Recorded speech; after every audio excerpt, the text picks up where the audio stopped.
عزيز الجبار مكور الليل والنهار يسبح له من في السماوات ومن في الأرض آناء الليل وأطراف النهار والصلاة والسلام على سيد الأبرار إمام الأخيار سيدنا محمد المصطفى المختار وعلى آله وأصحابه ومن تبعه بإحسان إلى دار القرار. أما بعد، فقال الله تعالى في القرآن الكريم: أعوذ بالله من الشيطان الرجيم. يا أيها الذين آمنوا اتقوا الله حق تقاته ولا تموتن إلا وأنتم مسلمون. فإن أصدق الحديث كتاب الله، وخير الهدي هدي محمد صلى الله عليه وسلم، وشر الأمور محدثاتها، وكل محدثة بدعة، وكل بدعة ضلالة، وكل ضلالة في النار. வார்த்தைகளில் வாய்மை மிக்கது வல்லவன் அல்லாஹுடைய வார்த்தை அல் குர்ஆன் என்றும், வாழ்க்கை வழிமுறைகளில் மிகவும் சிறந்த வாழ்க்கை வழிமுறை அண்ணல் நபி ஸல்லல்லாஹு அலைஹி வஸல்லம் அவர்கள் காட்டித்தந்த தூய இஸ்லாத்தின் வாழ்க்கை வழிமுறை என்றும், மார்க்க விடயங்களில் மிகவும் மோசமானது மார்க்கத்தில் இல்லாததை மார்க்கமாக அதனுள் சேர்ப்பது என்றும், எவையெல்லாம் அப்படி புதிதாக மார்க்கத்தில் சேர்க்கப்படுமோ அவை அனைத்தும் பித்அத்துகள், வழிகேடுகள். யார் அவற்றை மார்க்கமென செய்வார்களோ அவர்களை அந்த பித்அத்துகள் நாளை மறுமையிலே நரகத்தின் பால் அழைத்து செல்லும் என்று அண்ணல் நபி ஸல்லல்லாஹு அலைஹி வஸல்லம் அவர்கள் தமது உரைகளின் ஆரம்பங்களிலே கூறக்கூடிய மார்க்கத்தின் அடிப்படையை உங்களுக்கும் ஞாபகித்தவனாக இந்த ஹுத்பா பிரசங்கத்தை ஆரம்பம் செய்கிறேன்.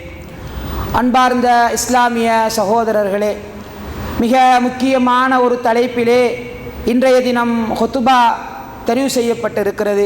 இஸ்லாம் கூறும் ஒழுக்கமிக்க வாழ்வு என்ற ஒரு தலைப்பு இன்றைய ஹுத்பாவுக்கு நாங்கள் இட்டிருக்கிறோம். அன்பார்ந்த இஸ்லாமிய சகோதரர்களே, இஸ்லாம் கற்றுத்தருகிற, இஸ்லாம் கூறுகிற ஒழுக்கம் என்ற விஷயத்தை எடுத்து பார்த்தால் அது ஒரு மிக விசாலமான தலைப்பாக இருக்கிறது. பல்வேறு அம்சங்களை உள்ளடக்கிய ஒரு தலைப்பாக இருக்கிறது. சொல் சார்ந்த ஒழுக்கங்கள், செயல் சார்ந்த ஒழுக்கங்கள், சிந்தனை சார்ந்த ஒழுக்கங்கள், தனி மனித ஒழுக்கங்கள், சமூக ஒழுக்கங்கள் என்று எத்தனையோ விஷயங்களை இந்த தலைப்பிற்குள் உள்ளடக்கி பேசலாம். அன்பார்ந்த இஸ்லாமிய சகோதரர்களே, ஆனால் இந்த எல்லா விஷயங்களும் நிறைய பேசப்படுகிற காரணத்தினால் நம்முடைய சமூகத்திலே அதிகம் பேசப்படாத, ஆனால் அதிகம் கவனம் செலுத்தி பேசப்பட வேண்டிய ஒரு ஒழுக்கத்தை உங்களோடு நான் பேசுவதற்கு விரும்புகிறேன். அன்பார்ந்த இஸ்லாமிய சகோதரர்களே, சில ஒழுக்க சீர்கேடுகள் சமூகத்தில் இருக்கின்றன. அவை நடைபெற்று கொண்டுதான் இருக்கும். எந்த பெயரில் என்றால் ஒழுக்க சீர்கேடுகள் என்ற பெயரில் நடைபெற்று கொண்டிருக்கும். அது ஒரு சந்தோஷம். இதனை மக்கள் ஒழுக்க சீர்கேடாக எண்ணி இருக்கிறார்கள் என்ற ஒரு சந்தோஷம் இருக்கும். உதாரணமாக ட்ரக்ஸ் பாவிக்கிற விஷயமாக இருக்கலாம். இந்த பாவனை சமூகத்தில் நிறைய இருக்கிறது. ஆனால் அது ஒரு ஒழுக்க சீர்கேடு என்று எல்லோரும் நம்பி இருக்கிறோம், எல்லோரும் ஏற்றுக்கொண்டிருக்கிறோம். இன்னும் சில சமூக ஒழுக்க சீர்கேடுகள் இருக்கின்றன. அதனை சமூக அங்கீகாரங்களோடு அல்லது இது ஒரு ஒழுக்க சீர்கேடா என்ற பிரஜை இல்லாமல், அந்த அவேர்னஸ் இல்லாமல், அந்த தெளிவு இல்லாமல் அதனை சமூகம் செய்து கொண்டிருக்கிற ஒரு அவல நிலையை சமூகத்தில் பார்க்கிறோம். அதுதான் இன்றைய ஹுத்பாவின் கருப்பொருளாக நான் உங்களோடு பேசப் போகிற ஒரு சமூக ஒழுக்க சீர்கேடாக இருக்கக்கூடிய, இஸ்லாம் கற்றுத்தருகிற ஒழுக்கம் மிக்க வாழ்வுக்கு எதிராக இருக்கக்கூடிய ஒரு விஷயம்தான் அல்லாஹ் தஆலா குர்ஆனிலே சொல்கிற வலா தக்ரபுஸ் ஸினா என்கிற ஒரு ஒழுக்க சீர்கேடு. அதாவது சில மனிதர்கள் நினைத்து கொண்டிருக்கலாம், விபச்சாரத்தை நாங்கள் அதிகம் பேசி இருக்கிறோம், விபச்சாரம் கூடாது என்று யாரும் அதிலே மாற்று கருத்து கொண்டவர்கள் கிடையாது. நான் பேச போகிற விஷயத்தை தெளிவாக விளங்கிக் கொள்ளுங்கள். விபச்சாரம் என்ற ஒழுக்க சீர்கேடை நான் உங்களுக்கு பேசவில்லை. இன்று விபச்சாரத்தை நெருங்க வேண்டாம் என்று அல்லாஹ் சொல்கிற ஒரு இடம் இருக்கிறது. அல்லாஹ் தஆலா மற்ற பாவங்களை தெளிவாக சொல்கிறான். சாராயம் குடிக்காதீர்கள், கொலை செய்யாதீர்கள் என்று தெளிவான வசனத்தில் அல்லாஹ் அல்லாஹ் தஆலா சொல்லிவிட்டு விபச்சாரம் செய்ய வேண்டாம் என்றும் ஹதீஸும் குர்ஆனும் பேசி இருக்கிற அதே நேரத்தில் வலா தக்ரபுஸ் ஸினா, விபச்சாரத்தை நெருங்கக்கூடாது என்ற ஒரு எல்லை, விபச்சாரத்திற்கு முன்னால் உள்ள ஒரு ஸ்டெப்பை இஸ்லாம் நமக்கு வழிகாட்டி இருக்கிறது.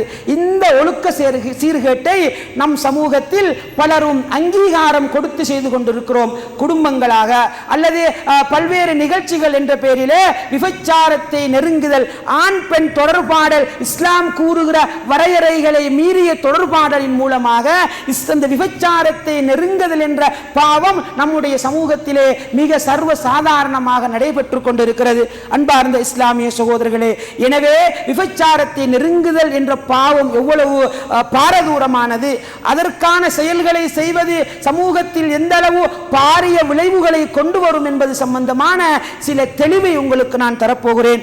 இந்த சமூக விழிப்புணர்வு மிக தெளிவாக உங்கள் மனங்களில் பதியாவிட்டால், நான் சொல்ல போற செய்திகளை ஏதோ ஒரு செய்தியாக நீங்கள் கணக்கெடுக்காமல் விட்டுவிட்டீர்களாக இருந்தால், அந்த செய்திகள் அதற்கான இன்று நாங்கள் கேள்விப்படுகிற எத்தனையோ ஆபத்துக்களை மையமாக வைத்து உங்களுக்கு நான் இதனை சொல்ல போகிறேன். நீங்கள் கவனிக்காமல் விட்டுவிட்டால் நாளை அல்லாஹ் பாதுகாக்க வேண்டும், நமது ஊர்கள் ஏன் நமது வீடுகளே ஆபத்தான செய்திகளை கேட்க வேண்டிய துர்ப்பாக்கியமான நிலைக்கு ஆளாக வேண்டி வரும் என்பதனால் சொல்ல போகிற செய்திகளை கவனமாக கேட்டுக்கொள்ளுங்கள். அன்பார்ந்த இஸ்லாமிய சகோதரர்களே, இன்று நம்முடைய ஊரிலே கல்வி மட்டம் அதிகரித்திருக்கிறது.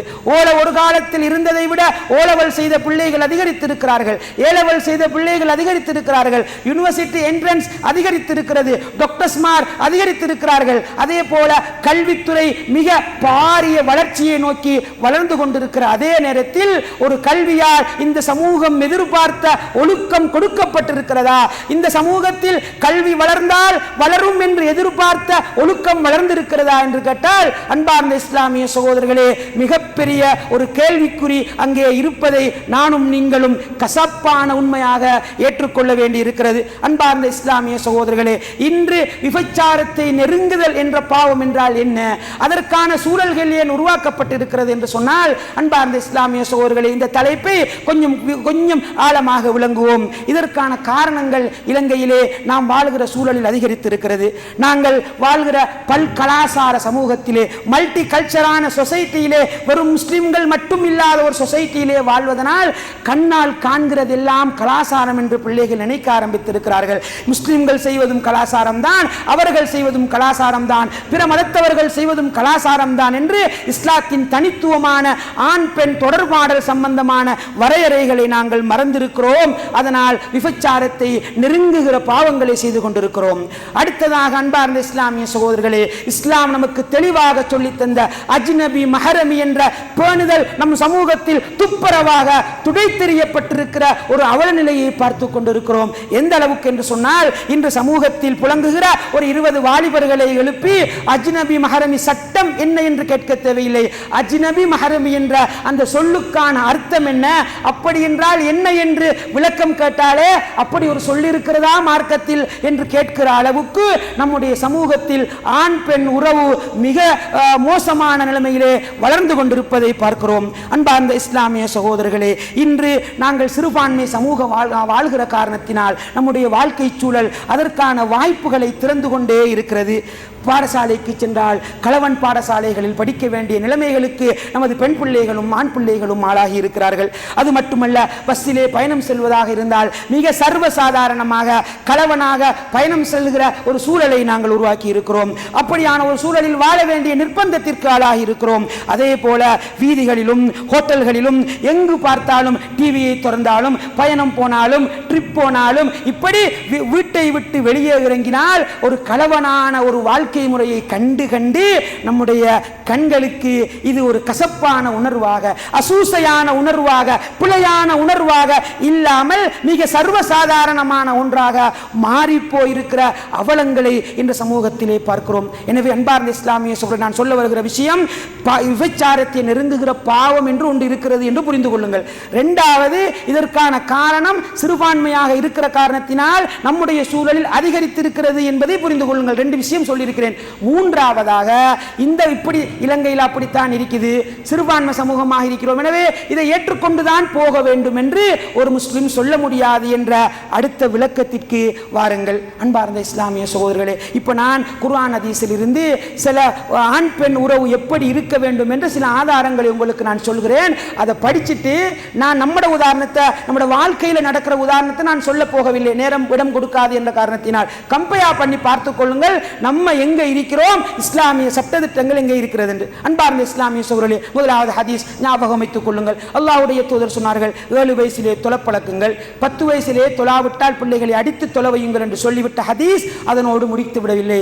அல்லாஹ்வுடைய தூதர் சொன்னார்கள், 10 வயதிலே வஃபர்ரிகூஹும் ஃபில் மதாஜி', அதாவது உங்கள் வீட்டில் 10 வயது பிள்ளைகள் இருந்தால் அவர்களுடைய பெட்டுகள் பிரிக்கப்பட வேண்டும் என்று அல்லாஹ்வுடைய தூதர் சொன்னார்கள். ஒரு வீட்டில் சொந்த நானா தம்பி, சொந்த நானா தங்கச்சி, இப்படி 2 பிள்ளை இருந்தா, 3 பிள்ளை இருந்தா அவர்களுடைய படுக்கைகள் பிரிக்கப்பட வேண்டும் என்ற ஒழுக்கத்தை இஸ்லாம் நமக்கு சொல்லி தந்திருக்கிறது.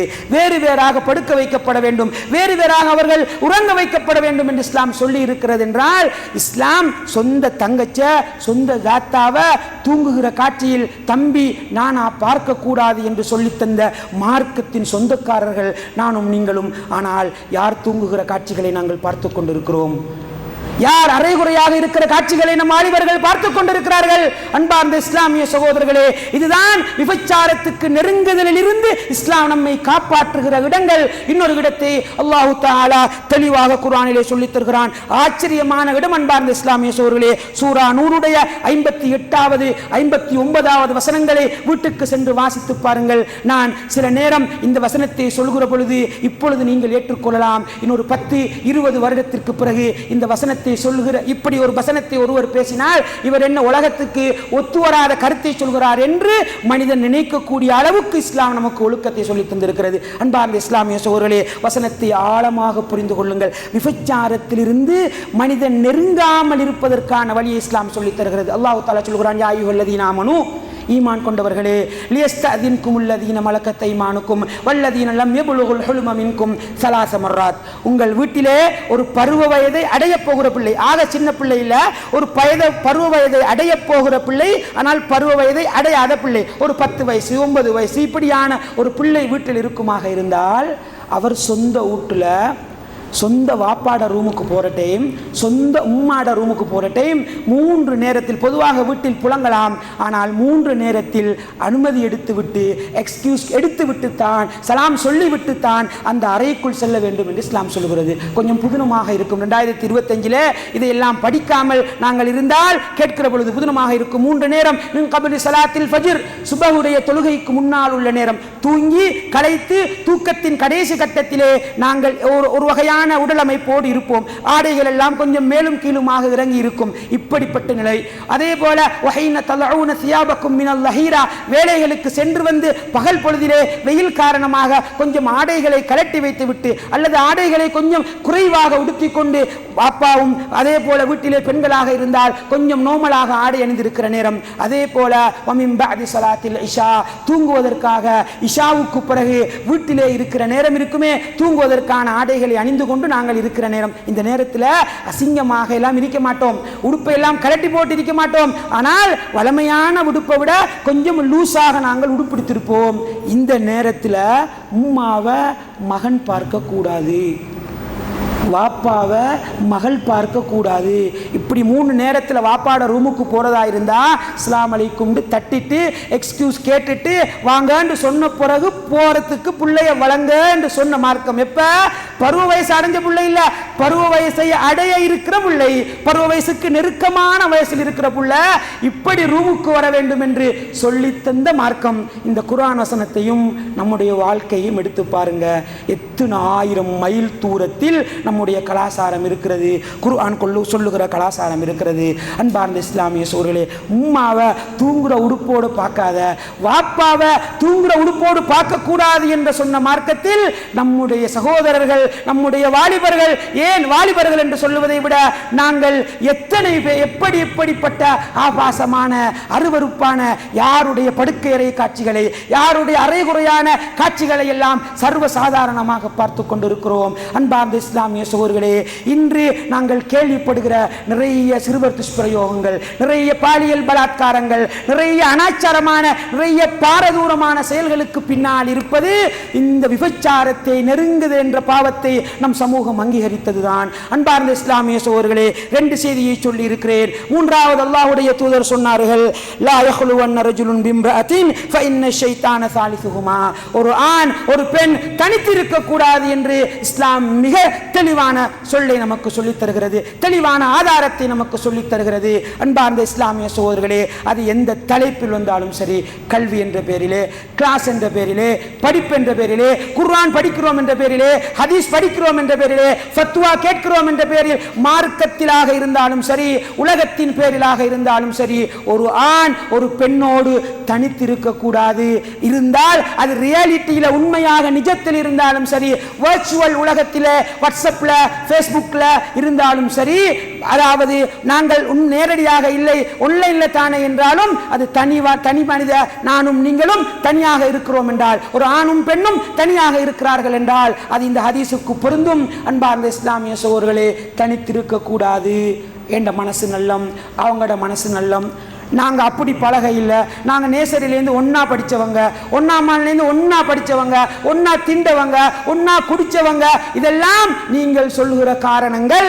ஃபைன்ன ஷைத்தான சாலிசுஹுமா, அங்கே ஷைத்தான் மூன்றாவதாக இருக்கிறான் என்று அல்லாஹ்வுடைய தூதர் ஸல்லல்லாஹு அலைஹி வஸல்லம் அவர்கள் சொல்லி தந்தார்கள். அன்பார்ந்த இஸ்லாமிய சகோதரர்களே, இது ஒரு விரிவான, மிக சமூக மட்டத்திலே பொது இடங்களில் வைத்து பேசப்பட வேண்டிய காரசாரமான கசப்பான ஒரு தலைப்பு.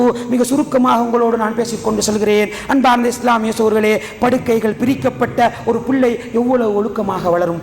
சொந்த உம்மாட ரூமுக்கு சலாம் சொல்லிட்டு போற ஒரு புள்ள எவ்வளவு ஒழுக்கமான பிள்ளையாக வளரும். அதே போல ஒரு ஆணோட வாழ்க்கை முழுக்க தனிச்சிருக்காத ஒரு பொம்பளை புள்ள, அதே மாதிரி ஒரு பெண்ணோட வாழ்க்கையில தனித்திருக்காத ஒரு ஆண் எவ்வளவு ஒழுக்கமுள்ள பிள்ளையாக வளருவான். அன்பார்ந்த இஸ்லாமிய சகோதரர்களே, அது மட்டுமல்ல, இஸ்லாம் விபச்சாரத்தை நெருங்குகிற இந்த ஹதீஸ் எல்லாம் விபச்சாரம் வேண்டாம் என்று சொன்ன ஹதீசுகள் அல்ல, விபச்சாரத்தை மனிதன் நெருங்காமல் இருப்பதற்காக சொல்லப்பட்ட ஹதீசுகளும் குர்ஆன் வசனங்களும். இன்னொரு வசனம் நமக்கு தெரியும். அல்லாஹ் தஆலா குர்ஆனில் சொல்கிறான், குல்லில் முஃமினீன யகுல்லூ மின் அப்சாரிஹிம் வ யஹ்ஃபதூ ஃபுரூஜஹும். நபியே, மூமின்களுக்கு சொல்லுங்கள் அவர்களுடைய பார்வையை தாழ்த்திக் கொள்ளும்படி. ஏன் பார்வை? பார்த்தால் என்ன பிரச்சனை? நான் நல்லெண்ணத்தில் பார்த்தேன், நமக்கு அப்படி எண்ணமெல்லாம் வராது, நாங்கள் எவ்வளோ பேரை பார்த்திருக்கிறோம், இதை பார்த்தா இப்படி வரப்போகுது என்று நாங்கள் நியாயம் சொல்லலாம். அன்பார்ந்த இஸ்லாமிய சகோதரர்களே, நீங்கள் பார்த்தா பார்வையை தாழ்த்திக் கொள்ளுங்கள். வலா தக்ரபு ஸினா, விபச்சாரத்தை நெருங்கக்கூடாது. அதுதான் அதனுடைய அர்த்தம். நீங்கள் பார்வை விபச்சாரத்திற்கு கொண்டு போகும். அன்பார்ந்த இஸ்லாமிய சகோதரர்களே, இஸ்லாம் கட்டம் கட்டமாக விபச்சாரத்தை நெருங்குதல் என்ற பாவத்தை மிக கராராக நமக்கு சொல்லி தந்து கொண்டிருக்கிறது. எனவே நீங்கள் சின்ன புள்ள வீட்டில் ஒழுக்கமா வளருது, படுக்கையில் பிரிக்கப்பட்டு வளர்கிறது, எந்த ஆண் பெண் விரச எண்ணங்களோடு வளராமல், சொந்த தாயை தந்தையை கூட அரைகுறையான ஆடையோடு பார்க்காமல், எந்த ஆணோடும் பெண்ணோடும் தனித்திருக்காமல், பார்வையை தாழ்த்தி பார்வையை பெண்ணின் பக்கம் திருப்பாமல் வாழ்கிற ஒரு ஆண் எவ்வளவு ஒழுக்கமுள்ள ஆணாக இருப்பான். அன்பார்ந்த இஸ்லாமிய வாலிபர்களே, நினைத்து பாருங்கள், ஒரு பொம்புளைய திடீர்னு கண்டா பார்வையை தாழ்த்தி கொள்ளுங்கள் என்று சொன்ன மார்க்கத்தில் டேட்டா போட்டு டவுன்லோட் பண்ணி நாங்கள் பார்த்தால் நாங்கள் முஸ்லீம்களா? எங்களிடம் இஸ்லாம் இருக்கிறதா?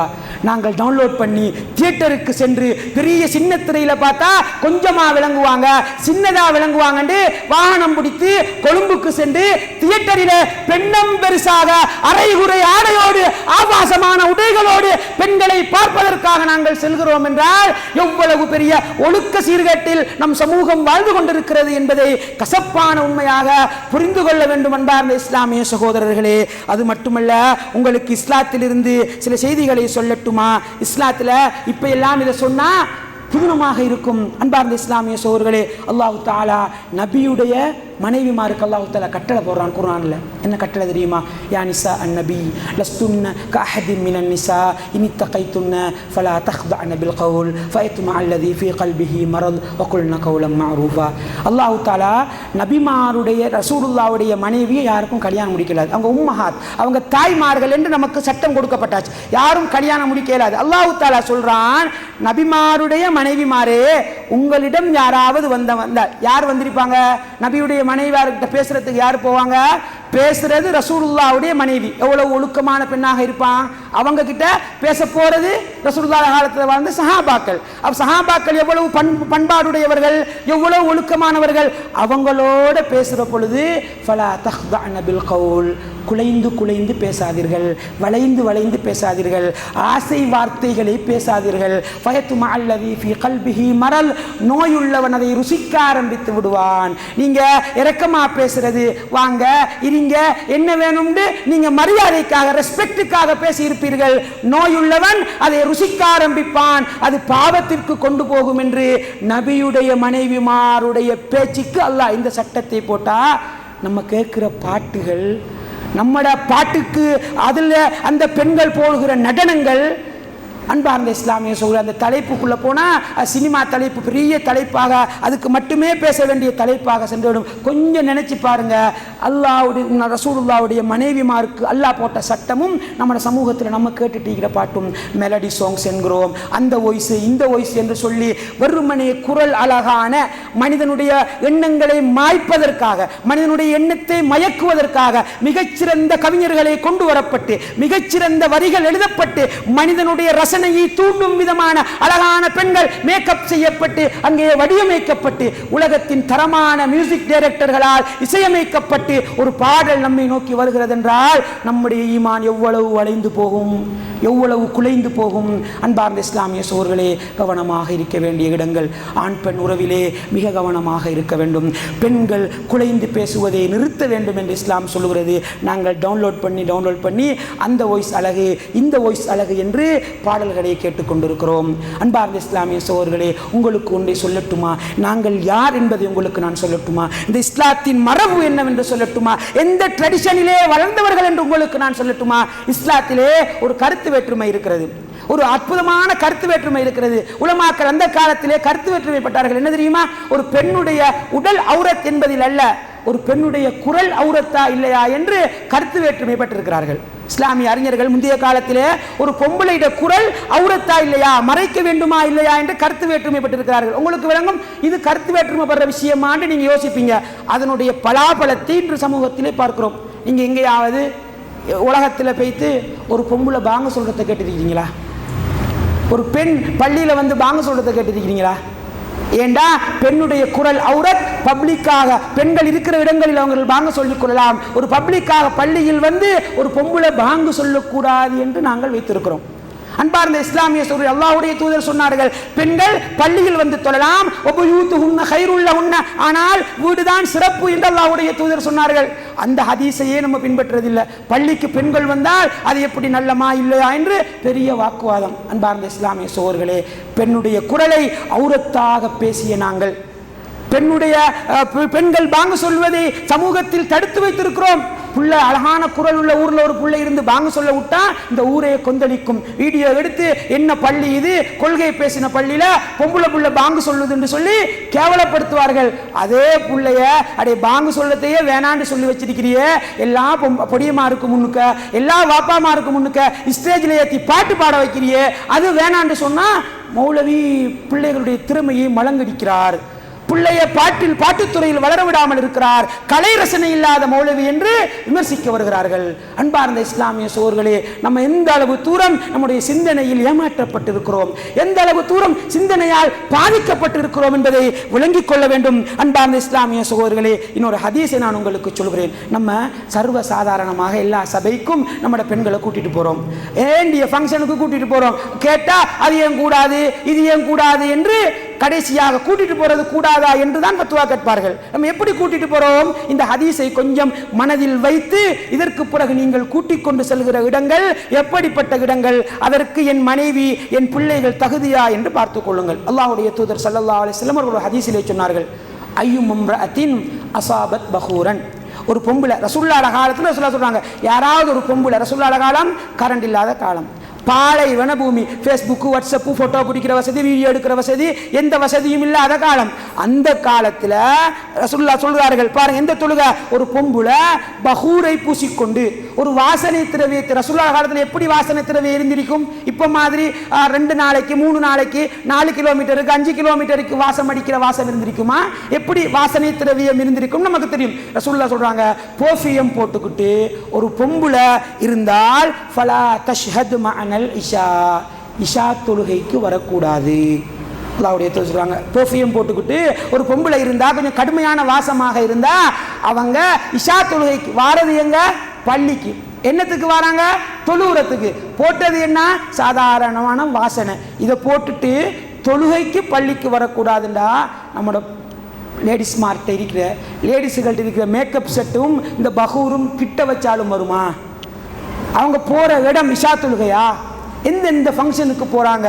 அன்பார்ந்த இஸ்லாமிய சகோதரர்களே, தாய்மார்களே, தாய்மார்களுக்கு இந்த செய்திகளை சொல்லுங்கள். அன்பார்ந்த இஸ்லாமிய சகோதரர்களே, இதனை சமூகத்தின் குறையாக நான் சொல்வதாக நினைத்துக் கொள்ளாதீர்கள். இது ஒவ்வொரு வீட்டிலும் இருக்கிறது. அந்த வீடு இந்த வீடு நம்மட வீடு இல்லைன்னு நினைக்காதீர்கள். இது ஒவ்வொரு வீட்டிலும் இருக்கிறது. கடுமையான அதாவது மேக்கப் செட்டுகளை போட்டுக்கொண்டு பப்ளிக்கான சர்வசாதாரணமான இடங்களுக்கு நாங்கள் சென்று கொண்டிருக்கிறோம். இதுதான் வலா தக்ரபுஸ் ஸினா, விபச்சாரத்தை நெருங்குவது.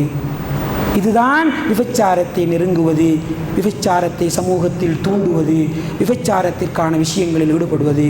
அன்பார்ந்த இஸ்லாமிய சகோதரர்களே, ஆழமாக அப்போ இஸ்லாம் நமக்கு எதிர்பார்க்கிற, நான் சொன்ன அவ்வளவு ஹதீஸும் விபச்சாரம் கூடாது என்ற ஹதீஸ் அல்ல, விபச்சாரத்தை தூண்டக்கூடாது என்ற ஹதீஸ், விபச்சாரத்தின் பக்கம் நாங்கள் நெருங்கக்கூடாது என்ற ஹதீஸ். ஆழமாக புரிந்து கொள்ளுங்கள்.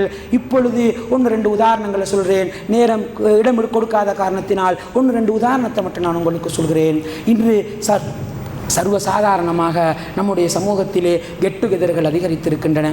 கெட் டுகெதர் கூடாதா? 4 பேர் சேர்ந்து சாப்பாடாக்கித்தானே திங்கிறோம், இதுவும் மௌலவிக்கு கூடாது, அவருக்கு ஒன்றுமே பிடிக்காது, பழைய காலத்து மௌலவி என்று சிலர் பேசலாம். அன்பார்ந்த இஸ்லாமிய சோழர்களை நினைத்து பாருங்கள். கெட் டுகெதர் என்ற பெயரிலே, அதிலும் குறிப்பாக இன்று பெச் கெட் டுகெதர் என்ற பெயரிலே திருமணம் முடிக்காத வாலிபர்களும் பெண்மணிகளும் சர்வசாதாரணமாக ஒன்று கூடிக்கொண்டிருக்கிறார்கள். நம்மளே புறப்பட்டு நம்மளோட பிள்ளைய ஒரு ஆள்கிட்ட வீட்டில் விட்டுட்டு வருகிறோம். அவர்கள் ஒன்றாக இருந்து சாப்பிடுகிறார்கள், ஒன்றாக இருந்து குடிக்கிறார்கள், ஒன்றாக இருந்து சிரிக்கிறார்கள், ஒன்றாக இருந்து பழகுகிறார்கள், ஒன்றாக இருந்து ஃபோட்டோவும் பிடித்துக் கொள்கிறார்கள். அன்பார்ந்த இஸ்லாமிய சோர்களே, இதைத்தான் நான் சொன்னேன். நாங்கள் விபச்சாரம் என்ற பாவத்தில் தெளிவாக இருக்கிறோம். ஆனால் இஸ்லாம் விபச்சாரம் என்ற பாவத்தை சொல்லவில்லை. வலா தக்ரபுஸ் ஸினா, விபச்சாரத்தை நெருங்குதல் என்ற பாவத்தை நமக்கு சொல்லித் தருகிறது. விபச்சாரத்தை நெருங்குகிற காரியங்கள் இந்த காரியங்கள். இன்றைக்கு கொஞ்சம் பொடியமாரோட வாட்ஸ்அப்புகள் இருந்தால் ஸ்டேட்டஸுகளை எடுத்து பாருங்கள். அவருடைய பர்த்டே நாளாக இருந்தால் இரவு 12 மணிக்கு அவர் இவங்க போட்ட ஸ்டேட்டஸ், இவங்க விஷ் பண்ணியிருக்கிறாங்க, தேங்க்ஸ் டியர் டியர் என்று எத்தனை தேங்க்ஸுகளை பெண்மணிக்கு ஸ்க்ரீன்ஷாட் அடித்து நம்ம நினைக்கிறோம் நம்மளோட புள்ள படுத்துட்டாங்க, நம்மளோட புள்ள தூங்கிட்டாங்க, இரவு சாப்பிட்டாச்சு, ஏண்ட புள்ள லைட்டெல்லாம் ஆஃப் பண்ணிட்டு படுத்துட்டு. நீங்கள் அடுத்த நாள் காலையில் அவங்களோட பெச் பிள்ளைகள்கிட்ட ஃபோனை எடுத்து பாருங்கள், எல்லாரும் 12 மணிக்கு விஷ் பண்ணி கொண்டிருக்கிறார்கள். அன்பார்ந்த இஸ்லாமிய சகோதரர், இதுதான் தனித்திருத்தல், இதுதானே விபச்சாரத்திற்கு தூண்டுவது. அன்பார்ந்த இஸ்லாமிய சகோதரர்களே, இப்படி 1, 2 அல்ல, அதே போல நாங்கள் இன்று பார்க்கிறோம் விபச்சாரத்தை தூண்டுவதற்கான எத்தனையோ செயற்பாடுகள். பொடியமார் உழைக்க ஆரம்பித்து விட்டார்கள். நாங்கள் ஒரு 10, 20, 30 வருஷத்துக்கு முன்னால் கண்ட காசு இல்லை, இன்றைக்கு நம்மட பிள்ளைகள்கிட்ட இருக்கிற காசு. அவங்க நாங்கள் ஒரு 25 வயசுல 30 வயசுல 35 வயசுல ஓரளவு மெச்சூரிட்டி வந்த பிறகு, முதிர்ச்சி வந்த பிறகு கண்ட வாகனங்களை கண்ட போன்களை எல்லாம் நம்ம பிள்ளைகள்கிட்ட வாங்கி கொடுத்துட்டோம். இன்றைக்கு ஆபத்தான ஒரு விஷயத்தை கவலையோடு சொல்கிறேன் அன்பார்ந்த இஸ்லாமிய சகோதரர்களே. இப்போ சீசன் வந்தா, ஏப்ரல் சீசன் வந்தா எல்லாரும் நூறலியாக்கு ட்ரிப் போகிறோம். தவறா? இல்லை. உங்களோட காசி சர்வ சாதாரணமாக போங்க, எந்த பிரச்சனையும் இல்லை. இதில் ஒரு ஆபத்தை, ஒரு சமூக பொறுப்போடு நான் கண்டதை உங்களுக்கு சொல்கிறேன் அன்பார்ந்த இஸ்லாமிய சகோதரர்களே. இப்போ நம்ம ஒரு வயசில் ட்ரிப் போனதாக இருந்தால், தனியே நம்ம ட்ரிப் போனது எத்தனை வயசுன்னு நினச்சி பாருங்கள். ஒன்று ஃபெமிலியாக போய் திருப்போம், ஒரு 30 அல்லது 25 வயசுல தான் நாங்கள் தனியாக பொடியமார் சேர்ந்து ஒரு காலத்தில் ட்ரிப் வைத்திருப்போம். இப்போ ஓலவல் பொடியமாற நாம் வாகனம் பிடிச்சி கொடுத்து மகன் சந்தோஷமாக ட்ரிப் வைத்து வாண்டு அனுப்புகிறோம். அவன் போகிறான், அவனுக்கு இப்போ சொந்தமாக வாகனம் பிடிச்சி தூர இடத்துக்கு போக பழகிவிட்டான். சொந்தமாக தூர இடத்துக்கு போய் எப்படி ரூம் புக் பண்ணுறதுன்னு பழகிட்டான். ஆன்லைனில் எப்படி ரூம் புக் பண்ணுறதுன்னு நம்மளே சொல்லி கொடுத்துட்டோம். நாங்களும் எங்களுடைய கார்டுகளை அவர்களுக்கு கொடுத்து விட்டோம். அன்பார்ந்த இஸ்லாமிய சோர்களே, என்ன மெச்சூரிட்டி அந்த பிள்ளைகளுக்கு இருக்கிறது, என்ன பக்குவம் அந்த பிள்ளைகளுக்கு இருக்கிறது. அவங்க ஒரு தடவை கூட்டாளிமாரோட 10 பேரோட போய்த்து எப்படி ரூம் புக் பண்ணுறது, எங்கே நல்ல இடம் என்றெல்லாம் விசாரிச்சுட்டு வந்தால் அடுத்த முறை வாகனம் இருக்குது அவர் 2 பேரோட 3 பேரோட போய்த்து பாவம் செய்ய மாட்டார் என்ன உத்தரவாதம். அன்பார்ந்த இஸ்லாமிய சோர்களே, சந்தோ ஹலால் என்ற இதுதான் வலா தக்ரபுஸ் ஜினா, விபச்சாரத்தை நெருங்குகிற வழிகளை நாங்கள் நம் சமூகத்திலேயே கொடுத்து கொண்டிருக்கிறோம். அன்பார்ந்த இஸ்லாமிய சோர்களே, வாலிபர்களை பார்க்கிறோம். காசு வந்தாச்சு, முந்தி வாப்பாக்கு காலையில் இருந்து இரவு வரைக்கும் ஓட்டம் தொழில் வந்து டயர்டாகி தூங்கி விடுவார். இன்றைக்கு நம்ம தாராளமான வீடு, தாராளமான பொருளாதாரம், தாராளமான வாகனங்களை பிள்ளைக்கு கொடுத்துட்டோம். அவருக்கு தேவைண்டா ஒரு தொழிலை படிக்கிறதுக்காக ஒரு 2 hour 3 hour பிஸ்னஸில் வராரு. அதுக்கு பிறகு ஃபுல்லாக சல்லி இருக்குது, என்ன செய்யணும்னு தெரியாது. ஹை குவாலிட்டியில் படங்களை டவுன்லோட் பண்ணி பார்த்து கொண்டிருக்கிறார். படம் பார்த்தது சின்ன திரையில் போதாதா, ஹோம் தியேட்டர்களை உருவாக்குகிறார்கள், அல்லது யாருடைய வீட்டிலாவது சென்று அந்த படங்களை பார்க்கிறார்கள். அன்பார்ந்த இஸ்லாமிய சூழலை அதுவும் போதாவிட்டால் பெரும் தியேட்டர்களுக்கு சென்று படங்களை பார்த்து ரசித்துக் கொண்டிருக்கிறார்கள். ஆனால் எல்லோரும் நோன்புக்கு பள்ளிக்கு வந்தவர்கள், எல்லோரும் கியாமுல்லைல் தொழுதவர்கள் தான். அன்பார்ந்த இஸ்லாமிய சோர்களே, இதுதான் இந்த ஹுத்துபாவில் நான் உங்களுக்கு ஆழமாக சொல்கிறேன். ட்ரக்ஸை நாங்கள் பாவம் என்று சொன்னோம், கொலையை பாவம் என்று சொன்னோம், இன்னொரு என்ன பாவங்களை பாவம் என்று சொன்னோம், விபச்சாரத்தை கூட பாவம் என்று சொன்னோம். ஆனால் இதெல்லாம் விபச்சாரத்தை நெருங்குகிற விஷயங்கள் என்பதை நம் சமூகத்திற்கு சொல்லிக் கொடுக்கவில்லை. அதனால் என்ன ஆபத்து வரும் என்பதை 2வது ஹுத்துபாவிலே சில சம்பவங்களின் மூலமாக உங்களுக்கு உணர்த்தலாம் என நினைக்கிறேன்.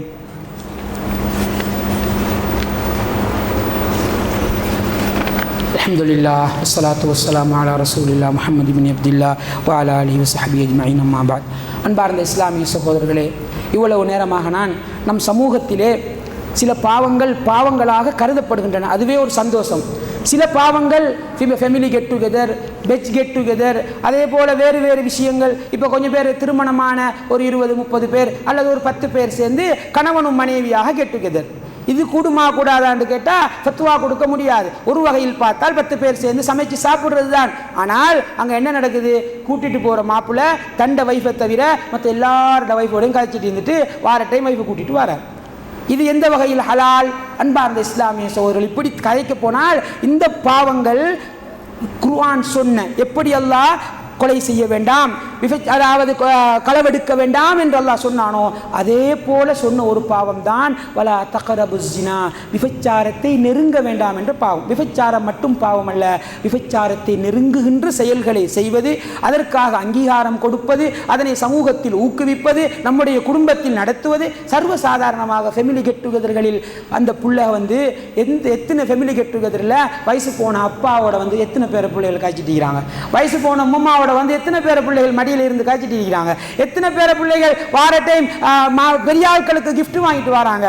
நாங்கள் ஃபெமிலி கெட் டுகெதர் என்று சேர்த்து நம்ம 4-5 வயசாளி அங்கிட்டு உட்கார்ந்து ஒதுங்கி கழிச்சு கொண்டிருப்போம். அங்கே ஹராம்கள் சர்வசாதாரணமாக நமது வீடுகளில் அரங்கேறி கொண்டிருக்கின்றன. அன்பார்ந்த இஸ்லாமிய சகோதரர்களே, இப்போ நான் உங்களுக்கு நிறைய உதாரணங்கள் சம்பவங்கள் இருந்தாலும் ஒரே ஒரு சம்பவத்தை மட்டும் நான் சொல்ல போகிறேன். ஆழமாக விளங்கிக் கொள்ளுங்கள், சுருக்கமாக சொல்கிறேன். அதாவது இஸ்லாம் சொல்லுகிற இந்த ஒழுக்க வரைமுறைகளை மீறி இப்படியான விபச்சாரத்தை நெருங்குகிற காரியங்களை ஊக்குவித்து சர்வசாதாரணமான ஆண் பெண் தொடர்பாடலை அனுமதித்த ஒரு சமூகம் உருவாகமாக இருந்தால் அதில் விபரீதம் எங்கே போய்த்து முடியும் என்பதற்கு நிறைய சம்பவங்கள் ஒவ்வொரு நாளும் நீங்கள் நியூஸ் பேப்பரை பிரட்டினால் ஏராளமான சம்பவங்கள் இருக்கும். ஒரே ஒரு சம்பவத்தை மட்டும் சொல்கிறேன். அன்பார்ந்த இஸ்லாமிய சோர்களே, அதற்கு முன்னால் உங்களுக்கு சொல்கிறேன், விபச்சாரத்தை விட பெரிய பாவம் தான் விபச்சாரத்தை நெருங்குதல். ஏன் தெரியுமா? விபச்சாரம் என்பது 2 பேர் மனம் விரும்பி செய்வது. 2 பேர் அவர்கள் ஹராமான உறவுதான் ஹராம் செய்கிற 2 பேரும் விபச்சாரத்தை மனம் விரும்பி செய்வார்கள். விபச்சாரம் செய்தவுடனே அவர்களுடைய மனதில் இருக்கிற அந்த கெட்ட எண்ணம் அல்லது அந்த ஈர்ப்பு, அந்த கவர்ச்சி இல்லாமல் போய்விடும். அவர்களுடைய வேட்கை குறைந்துவிடும். எனவே அவர்கள் திரும்ப பாவத்திற்கு வருவதற்கு நாளாகும். விபச்சாரத்தை நெருங்குகிற பாவத்தை நாங்கள் சமூகத்தில் அனுமதித்தால் அவர் விபச்சாரம் செய்ய மாட்டார். பல இடங்களுக்கு போய் போய் ஒவ்வொரு வகையான பெண்களை பார்த்து பார்த்து அவருடைய மனதில் விரச எண்ணங்கள் அதிகரித்திருக்கும். அவருக்கு அதனை தீர்த்து கொள்ளாத பசி அதிகரித்திருக்கும். இதனால் தான் பஸ்ஸுகளிலே, பாடசாலைகளிலே, வீதியோரங்களிலே அதிகமான சிறுவர் துஷ்பிரயோகங்களை நாங்கள் பார்த்து கொண்டிருக்கிறோம். அந்த மனசில் வேகம் அதிகரித்து அதை நிறைவேற்ற முடியாத தவிப்போடு இருக்கிறவன் அதனை எப்படியெல்லாம் வெளிப்படுத்துவான் என்று உங்களுக்கு தெரியாது. அன்பார்ந்த இஸ்லாமிய சொல்ல மிருகமாக மாறுவான். நம்ம நினைப்போம், இந்த பச்சை பிள்ளைய இப்படி பாலியல் பலாத்காரம் பண்ணியிருக்கிறானே என்று வெளியில இருந்து பார்க்கிற நமக்கு விளங்கும். ஆனால் அவன் மிருகமாக மாறி இருப்பான். வெறுமனே அந்த ஒரு செக்ஸ் ஆசை பிடித்த மிருகங்களாக மனிதர்கள் உருவாகுவார்கள். ஒரே ஒரு சம்பவத்தை மட்டும் சொல்கிறேன். சென்ற வருடம் ஆகஸ்ட் மாதம் 9ஆம் தேதி இந்தியாவிலே நடைபெற்ற ஒரு சம்பவம், ஆர்ஜேக்கர் மருத்துவமனையிலே நடைபெற்ற சம்பவம் உங்களுக்கெல்லாம் சில நேரம் தெரிந்திருக்கலாம். ஒரு ஹாஸ்பிட்டல்ல ஒரு டாக்டர் கஷ்டப்பட்ட குடும்பத்தில் இருந்து, அதாவது தையல் செய்யக்கூடிய உம்மா அப்பாவுக்கு பிறந்த மிக கஷ்டப்பட்ட ஒரு குடும்பத்திலிருந்து தூரம் சென்று படித்து உருவாகி ஒரு புள்ள டாக்டர் ஆகிறது என்பது சாதாரண விஷயம் அல்ல. 31 வயசு டாக்டர் ஒரு ஹாஸ்பிட்டலில் அவங்க பயிற்சி காலத்திலே வேலை செய்து கொண்டிருக்கிறார்கள். நைட்டிலும் வேலை செய்ய வேண்டிய நிலைமை. நைட்டில் இரவு 9-10 மணிக்கு கடைசியாக பெற்றோரோடு பேசிவிட்டு அந்த பெண்மணி போனை வைத்து விடுகிறது. அதற்கு பிறகு அந்த பெண்மணியுடைய எந்த விஷயமும் கிடையாது. காலையில் 8-9 மணி அங்கே இருக்கக்கூடிய ஒரு மெயின் ஹாலுக்கு அதாவது எல்லாத்தையும் சுற்றி பார்ப்பதற்காக செல்லக்கூடிய ஒரு மனிதர் செல்கிறார். ஆனோ பெண்ணோ தெரியாது, நான் சம்பவத்தை மட்டும் சொல்கிறேன். அங்கே செல்கிற பொழுது ஒரு உடல் கிடப்பதை பார்க்கிறார்கள். ஒரு உடல் கிடக்கிறது. சென்று பார்த்தால் டாக்டர் இறந்து கிடக்கிறார். கைகால்கள் முறிக்கப்பட்டிருக்கின்றன. மேல் முழுக்க காயங்கள், பிச்ச காயங்கள், கடித்த காயங்கள், குதறிய காயங்கள், கால்கள் எல்லாம் உடைக்கப்பட்டிருக்கிறது. ஒரு புலியிடம் மாட்டுப்பட்ட அல்லது ஒரு சிங்கத்திடம் மாட்டுப்பட்ட அல்லது காட்டிலே ஒரு வெறிபிடித்த ஒரு மிருகத்திடம் மாட்டுப்பட்ட நிலைமையிலே ஒரு வைத்தியசாலையில் ஒரு பெண்மணி கிடக்கிறாள். அன்பார்ந்த இஸ்லாமிய சொல்லி விரிவான சம்பவம். நான் உங்களுக்கு சம்பவத்தில் எதை தெரியுமா சொல்கிறேன். அதற்கு பிறகு விசாரணைகள் நடக்கிறது. யார் காரணம், என்ன காரணம் என்றெல்லாம் விசாரணை நடக்கிறது. அந்த நேரத்தில் அதே நாள் ஒருவன் சந்தேகத்தின் பேரில் கைது செய்யப்படுகிறான். கைது செய்யப்பட்டு அவனுக்கு ஒவ்வொரு வகையான விசாரணைகள் நடைபெற்று கொண்டிருக்கிறது. அன்பார்ந்த இஸ்லாமிய சொல்லி அவனுடைய ஃபோன்கள் பறிமுதல் செய்யப்படுகின்றன. அவன் என்னென்ன விஷயங்கள்லாம் வைத்திருந்தான், அவனுடைய டாக்குமெண்ட்ஸ் எல்லாம் செக் பண்ணப்படுகிறது. அவன் எப்படிப்பட்டவன் என்றால், அதாவது அந்த ஹாஸ்பிட்டலிலே போலீஸுக்கு ஹெல்ப்பாக இருந்தவன். அங்கே எடுக்குடி வேலைகள் பார்த்து கொண்டு அங்கே யாராவது பெட்டுகள் கேட்டால் புக் பண்ணி கொடுக்குறது, ரூம்கள் புக் பண்ணி கொடுக்குறது, இப்படின்னு வேலை பார்த்துட்டு இருந்தவன். அவனுடைய ஃபோனில் எடுத்து வீடியோக்களை பார்க்கிறார்கள். அவன் எந்த அளவு முத்தி போயிருந்தான் என்றால், விபச்சார விடுதிகளுக்கு சென்று விபச்சாரம் செய்து அதற்கு பிறகு வகை வகையான அதில் என்னென்ன விஷயங்கள் எல்லாம் இருக்கிறதோ அதையெல்லாம் தேடி தேடி ஃபோனிலே டவுன்லோட் பண்ணி அப்படி எல்லா வகையான அநியாயங்களையும் செய்யக்கூடியவனாக இருந்து கடைசியிலே அந்த பிள்ளை கொல்லப்பட்டிருக்கிறது. இப்பொழுது விசாரணையிலே வருகிறது, அந்த பிள்ளைக்கு ஏன் கைகால் எல்லாம் உடைக்கப்பட்டிருக்கிறது, ஏன் கைகால்கள் முறிந்து அந்த பிள்ளை கொல்லப்பட்டிருக்கிறது என்ற வகையிலே தேடுதல் நடக்கிற பொழுது ஒரு வகையான சந்தேகம் வருகிறது. இந்த பிள்ளை உயிரோடு பாலியல் பலாத்காரம் செய்யப்பட்டு கொல்லப்பட்டதா அல்லது கொலை செய்யப்பட்டு பாலியல் பலாத்காரம் செய்யப்பட்டிருக்கிறதா என்ற ஒரு சந்தேகம் டாக்டர்ஸ்மார்களுக்கு வருகிறது. அப்பொழுதுதான் அவனுடைய ஃபோன்கள் பறிமுதல் செய்யப்படுகின்றன. அதற்கு பிறகு செக் பண்ணி பார்த்த பொழுது அவனுக்கு ஒரு நோய் கண்டுபிடிக்கப்பட்டிருக்கிறது. அவனிடம் ஒரு நோய் இருப்பதாக வைத்தியர்கள் கண்டுபிடித்தார்கள். என்ன நோய் தெரியுமா? அன்பார்ந்த இஸ்லாமிய சோர்களே, மார்க்கத்தை துறந்தால், ஆண் பெண் கலாச்சாரங்களை அதிகரித்தால் நம்முடைய சமூகத்தில் இப்படியான மிருகங்கள் தான் உருவாகுவார்கள். அவனுக்கு கண்டுபிடிக்கப்பட்ட நோயின் விபரீதம் என்ன தெரியுமா? அவன் சிறுவர்களை, பெரியவர்களை, உயிரோடுள்ளவர்களை எல்லாம் விபச்சாரம் செய்து முடித்து விட்டான். இப்பொழுது அவனுக்கு வந்திருக்கிற நோய் பிணங்களோடு உடலுறவு கொள்ள வேண்டும் என்ற நோய். அவன் மோச்சரியிலே உள்ள பிணங்களோடு உடலுறவு கொள்கிறவன் என்ற தகவலை உலகுக்கு சொல்லிக் கொண்டிருக்கிறார்கள். அன்பார்ந்த இஸ்லாமிய சகோதரர்களே, இந்த மாதிரி ஒரு மனுஷன்ட்ட நம்முடைய பிள்ளைகள் கிடைச்ச நிலைமை என்ன? அல்லாஹ் பாதுகாக்க வேண்டும். இந்தியாவில் என்று சொல்ல முடியாது, அண்மையில் அனுராதபுரத்திலே நாங்கள் கேள்விப்பட்டோம். ஒரு இராணுவத்தில் பயிற்சி பெற்று அதிலிருந்து வெளியேறிய ஒரு இராணுவ அதிகாரி, பழைய இராணுவ அதிகாரி, முன்னாள் இராணுவத்திலே பயிற்சி பெற்றவர், அவர் ஏதோ ஒரு தேவைக்கு செல்கிறார். அங்கே ஒரு டாக்டர் பெண்மணி வேலையில் இருந்து இரவிலே வருகிறார், கண்டா அவருக்கு ஆசை வருகிறது, கட்டுப்படுத்துவதற்கான எந்த பயிற்சியையும் அவனுடைய மனம் கொடுக்கவில்லை. இஸ்லாத்தை போல வீட்டில் அவன் பக்குவப்படவில்லை, அவன் வீதியில் பக்குவப்படவில்லை, தனிமையில் இருக்கக்கூடாது என்ற எந்த வழிகாட்டலும் அவனுக்கு கொடுக்கப்படவில்லை. நேராக கத்தியை காட்டி மிரட்டி அந்த வைத்தியரை அறைக்குள் அழைத்து சென்று பாலியல் பலாத்காரம் செய்கிற செய்திகளை படிக்கிறோமா இல்லையா? இலங்கையில் எத்தனை செய்திகள்! அண்மையிலே கிளிநொச்சி என்று நினைக்கிறேன், ஒரு பாடசாலையிலே 16 ஆண் பிள்ளைகளை ஓரினச்சேர்க்கை செய்ததாக ஒரு ஆசிரியர் கைது செய்யப்பட்டு விசாரணை செய்யப்பட்டு கொண்டிருக்கிறார். அது மட்டுமல்ல, அண்மையிலே கொழும்பு போன்ற ஒரு நகர்ப்புறத்திலே ஒரு பொடியன் தன்னுடைய காதலியை ஒரு வீட்டுக்கு வர சொல்லி அங்கே தன்னுடைய வயதை எத்தனை வயசு, 30, 40, 50 எல்லாம் இல்லை, 15, 16, 17 வயசை உடைய 7, 6 பொடியமார் அந்த பிள்ளையை ரேப் செய்திருக்கிறார்கள். இப்பொழுது தகவல் வந்து கொண்டிருக்கிறது. அன்பார்ந்த இஸ்லாமிய சோர்களே, இப்படி 1, 2 அல்ல, பட்டியல் போட்டால் செய்தி தலைப்பு வாசிக்கிறதுக்கே அரை மணி நேரம் தேவை என்று சொல்கிற அளவுக்கு கடுமையான செய்திகள் நம் சமூகத்திலே பரவி கொண்டிருக்கின்றன. வீடுகளை பாதுகாக்க வேண்டியிருக்கிறது, நம்முடைய ஊரை பாதுகாக்க வேண்டியிருக்கிறது. அன்பார்ந்த இஸ்லாமிய சோர்களே, பாவம் என்றால் சில பாவத்துக்கு பெரிய படம் கொடுத்து வைத்திருக்கிறோம். ஒருவர் நம்முடைய ஊரிலே வண்டி அரைச்சு வித்தாராயிருந்தால் ஊராலேயே நாங்கள் போய் அடித்து உடைச்சிருவோம், அல்லது வேறு வேறு பாவங்களை செய்தால் ஊரால எதிர்க்கிறோம். ஆனால் சில பாவங்களை வீடுகள் அனுமதித்திருக்கிறது, சில பாவங்களை நம்முடைய குடும்பங்கள் அனுமதித்திருக்கின்றன, சில பாவங்களை பாடசாலைகள் அனுமதித்திருக்கிறது, சில பாவங்களை சமூகம் சர்வசாதாரணமாக அங்கீகரித்திருக்கிறது. அந்த பாவங்களில் பிரதானமான பாவம்தான் வலா தக்ரபு ஸினா, விபச்சாரத்தை நெருங்கக்கூடாது என்ற பாவம். அதற்கு அனுமதி கொடுப்போமாக இருந்தால் அதன் விபரீதம் யாருடைய வீட்டில் யாருடைய பிள்ளைக்கு எப்படி வரும் என்று சொல்ல முடியாது. அல்லாஹு தஆலா நம்மையும் நமது வீட்டையும் நமது பிள்ளைகளையும் பாதுகாக்க வேண்டும். எனவே அன்பார்ந்த இஸ்லாமிய சகோதரர்களே, இஸ்லாம் சொல்லித் தருகிற இந்த ஒழுக்கங்களை வீடுகளுக்குள் கொண்டு வருவோம். இஸ்லாம் கூறும் இந்த ஒழுக்கமிக்க வாழ்வை நம்முடைய வீடுகளுக்குள் கொண்டு வருவோம். பிள்ளைகளுக்கு ஆண் பெண்ணாக பிரிந்திருப்பது, பேரண்ட்ஸுடைய ரூமுக்குள்ளே போனால் அனுமதி கேட்டு போகிறது, அதே போல் சின்ன பிள்ளைகள் இருந்தால் வேறு வேறாக தூங்க வைப்பது, இப்படி வீட்டுக்குள்ளே கிளாஸ்மேட்டு அல்லது பெட்ச்மேட்டு, இப்படி வெளியிலிருந்து யார் யார் வந்தாலும் எல்லாரையும் நடுவீட்டுக்குள் அனுமதிக்காதீங்க. வாசலில் வச்சு என்ன விஷயம் கேட்டு பேசி அனுப்புங்க. நிறைய பேர் வியாபாரம் மீன் வியாபாரியாக வேறு வேறு வியாபாரியாக வருகிறவர்கள் 2 தடவை 3 தடவை வந்தால் மாமா மச்சான் என்று வீட்டுக்குள் வருவதற்கு அனுமதித்து விடுகிறோம். நம்முடைய பிள்ளைகளோடு பேசுவதற்கு அனுமதித்து விடுகிறோம். அன்பார்ந்த இஸ்லாமிய சோர்களே, இது ஆபத்தானது, இது விபச்சாரத்தை நெருங்குவது என்ற விஷயத்தை ஆழமாக புரிந்து கொள்வோம். வல்லவன் ரஹ்மான் இந்த பாவத்திலிருந்து பாதுகாப்பு பெற்ற ஒழுக்கமான வாழ்க்கை வாழக்கூடிய நல்லடியார்களாக நம் அனைவரையும் ஆக்கி அருள்வானாக. வ ஆகிரு தஅவானா அனில் ஹம்துலில்லாஹி ரப்பில் ஆலமீன்.